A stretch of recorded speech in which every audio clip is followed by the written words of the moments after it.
Well, as the elders have talked about and thought and prayed concerning a potential move, we have done some dreaming about what that facility might look like. We've shared that with our church family. And one of the things that is a question is, how big of a facility would we purchase? Jeremy, we had come to the conclusion that, somewhere around 45,000 square feet is what we were hoping to buy.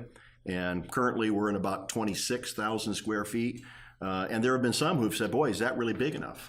How have the elders addressed that question?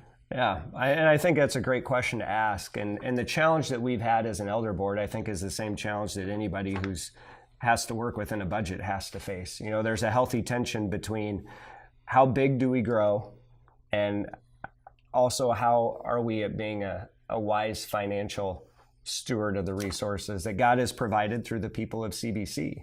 And so when we sit down and look at kind of what current commercial properties are going for from a cost standpoint, the cost to renovate, recognizing what our goal is of our capital campaign and kind of what a debt maximum is that we want to incur as a church, that creates some parameters to an extent that we need to fit within. Okay. And that 45,000 square foot number falls in those parameters, but also gives us the opportunity to do some creative things and definitely grow. So the 45,000 square foot size facility really related to what we thought we could financially afford as a church family, and would also give us the opportunity to expand. What are the elders thinking concerning the possibility of utilizing some of the space that wouldn't be immediately used by the church? Sure, and part of that will depend on a facility that we ultimately end up purchasing that will dictate what we can do with that extra space. We may have the opportunity to lease some of that space out and use that to help pay down any debt costs that we have in the process. And I think we would definitely pursue any creative options that we can to help to bring in some funds with that extra square footage We've space. Actually had some people in our congregation have suggested a few things that might be possibilities for us to pursue. One question that has also come up related to the facility has been the size of our worship service or sanctuary, worship center. And we had said maybe around 400 seats.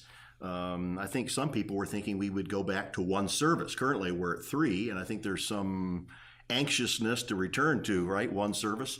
How are we thinking about that? Speak to the one service, two service kind of question. Well, I can say in the 19 years that I've been at CBC, attending with my wife, we've always at least had 2 services in a church family setting. And at times we've grown to 3 as we've had to allow for growth. And I think the desire of the elder board would probably be to be at 2 services. I think that there's some challenges that are presented with just one service. We think of our, especially our nursery workers or anybody who serves children's ministries, that if we just have one service, they're not going to have the opportunity to worship with their church family on a Sunday morning. And I think we want to recognize their desire to serve and also still worship as a congregation. And I remember as we changed the times of our worship services recently in the last couple of years, we had some people who said if we did away with the early 8 o'clock worship service, they wouldn't even be able to come to Community Bible Church for worship because they had to be at work at 10 or something. Absolutely. So the flexibility that 2 services provides probably is good for our church family.